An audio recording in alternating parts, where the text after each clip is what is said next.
Human beings absolutely follow through on who they believe they are.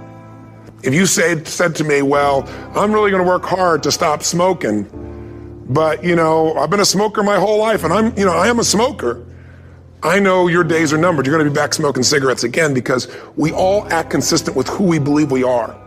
I tell people the strongest force in the whole human personality is this need to stay consistent with how we define ourselves. If you define yourself as somebody who is really conservative, you're not gonna be crazy and act nuts unless you're really drunk or something, and then you can say it's the alcohol, when it's really just you finally getting permission to be yourself. The alcohol is your excuse. If you're a really crazy person, you act crazy, outrageous, playful. You don't act conservative because that's not who you are. Very often people say, well, I can't do that. I'm not that kind of person. And I always say to people, really, when did you define yourself? I mean, really, how many years ago did you come up with what you could and couldn't do in your life? How many years ago? Most people, if they really look at how they're living their life today, it's based on a set of standards, a set of beliefs that they made choices about 10, 20, 30 or more years ago. I mean, very often we made decisions in our youth or very young about what to believe, about what we were capable of, about who we are as a person, and that becomes the glass ceiling, if you will, that controls us. There's a corny metaphor, but it's true. I remember one time I was with my family at the circus, and there was a person there and they had this big giant elephant, and you look at this elephant and they take this little rope, put it around the elephant's neck, and they drive this stake into the ground. And I mean, you look at this and you know that elephant could rip down the entire tent with almost no effort, and yet the elephant doesn't struggle, doesn't try. Why? Because the elephant's conditioned. And they take that elephant and condition the elephant when it's a baby elephant. That's how they train him. When it's a little baby elephant and it doesn't have the power yet, they put a big rope around it and they drive this huge stake in the ground, and the elephant fights and fights and fights. And one day, finally, that elephant decides, I'm not capable of pulling this out. And once that becomes the definition of an identity of anyone, an elephant in this case, they don't even try anymore. It's just who I am, that's how it is, that's just the way it is in my life. I'd like to ask you to take a look at any place you've got a limitation and ask yourself, when did I decide to accept that limitation? And you may not even see it as a limitation. You might see it as just, that's who I am. But so often in our lives, we've adapted to be a certain way so that we don't fail or so that people will like us or respect us, but it's not necessarily who we are. Joy comes when you're spontaneous. It's really hard to be truly happy when you're not being yourself. And most of us have no clue who we are. And so a big part of my work, if you've ever been to an event, is to get people to do things spontaneously without thinking, because that's when the real you shows up. That's when the energy comes alive. And when you do that, when you start to connect to your true nature, suddenly there's energy available for you to set a higher standard for what you want in your life. That's what this is really all about. And when I talk about standards, when I talk about, shoulds versus musts, think about your own life. I know there have been areas in your life where some point in time you just shifted and you raised the standard and your life changed.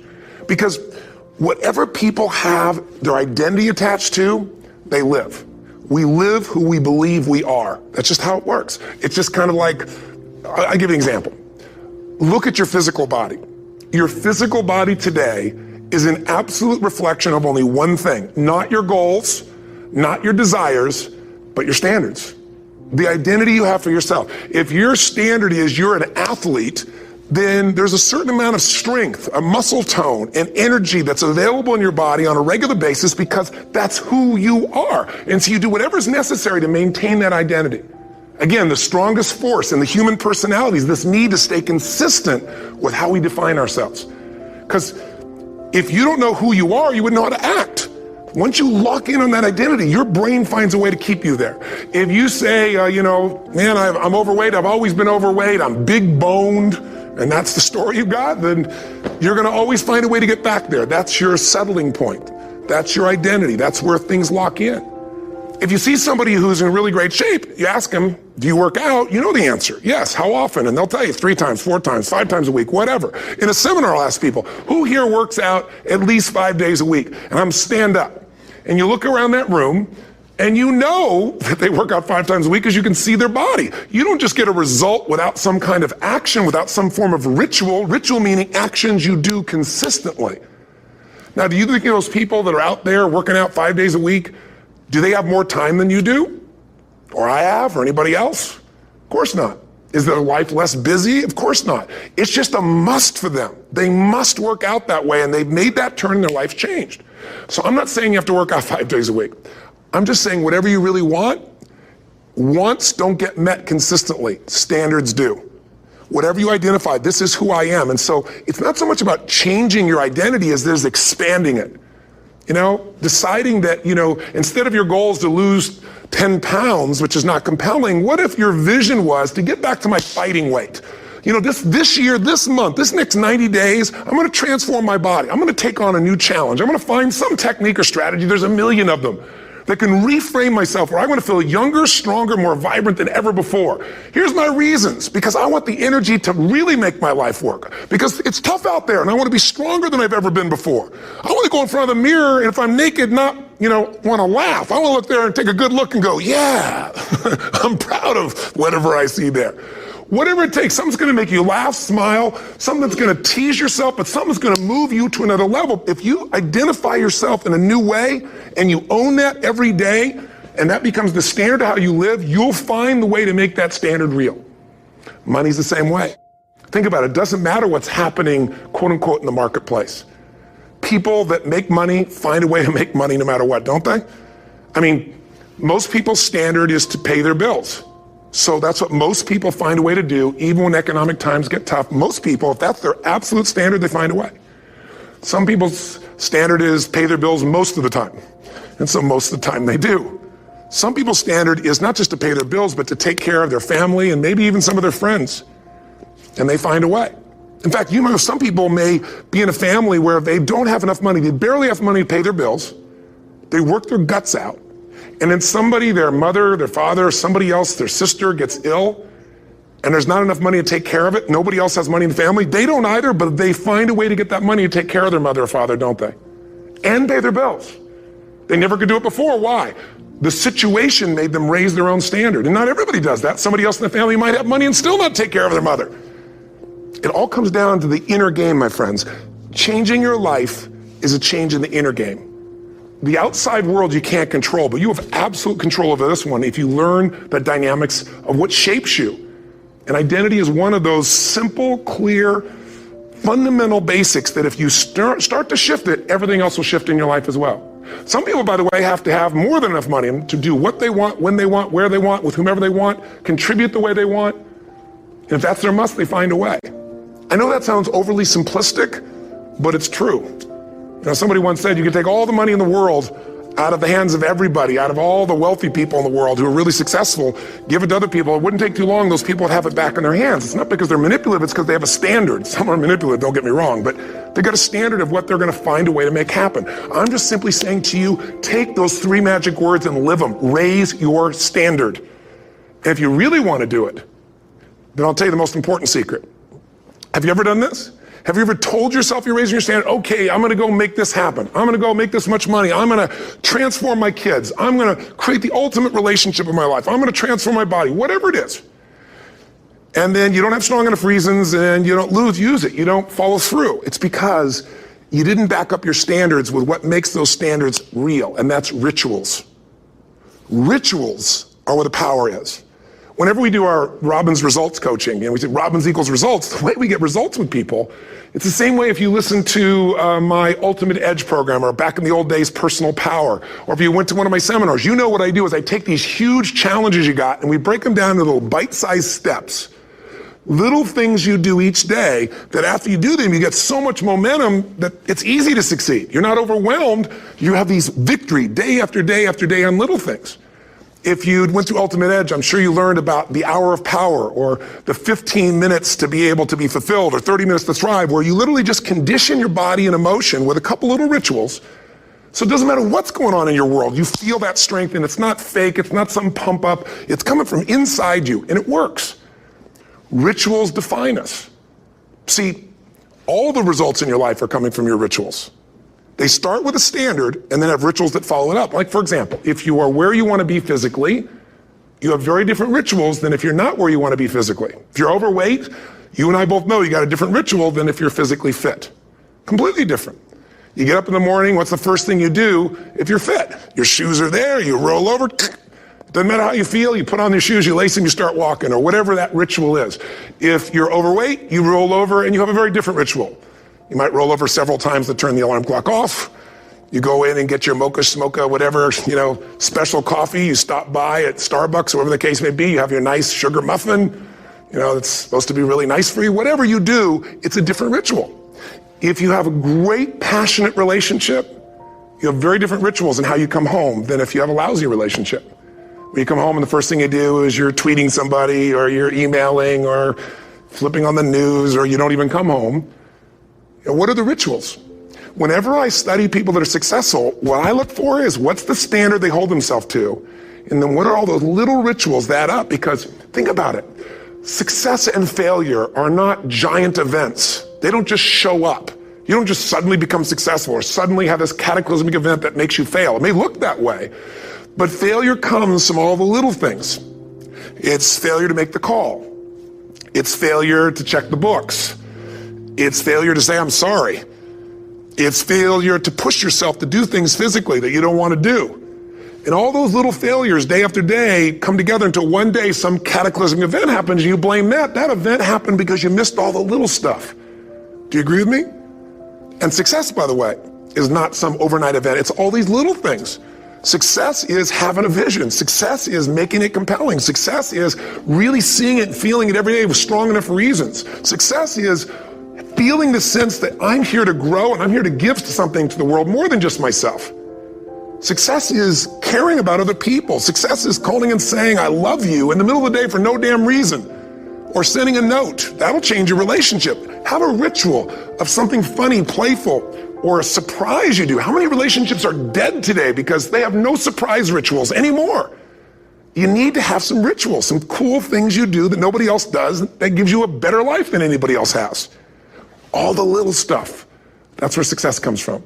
In business, it comes from delivering more than anybody could imagine. All those little things add up. People go, wow, that's who I want to do business with. It's true in any area of your life. So if you look at somebody who's really successful and you think, wow, they're so amazing, they're such a genius, you got to dig underneath and you got to remember something. People are rewarded in public for what they've practiced for years in private.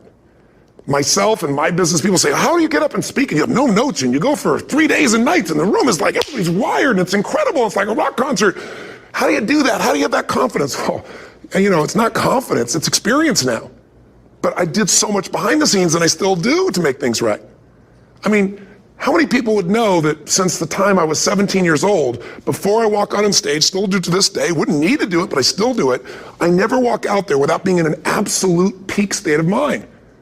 There are days my back is hurting, my throat was hurting, or I may have had a challenge, or my father passed away, and I've still got to deliver for these people because my standard is give my all every time. Every event has to be better.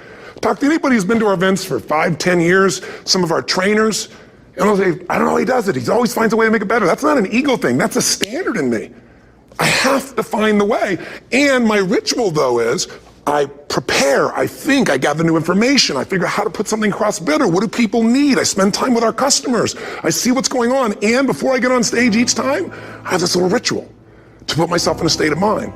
And I did it starting like 17 years old. I started doing it. I'd say, I now command my subconscious mind. And I say this out loud several times, this little phrase, set of phrases, as an incantation to kind of condition my mind and body. And I'd say, I now command my subconscious mind to direct me in helping as many people as possible today by giving me the strength and the emotion and the humor and the brevity, whatever it takes to show this person and help this person change their life now.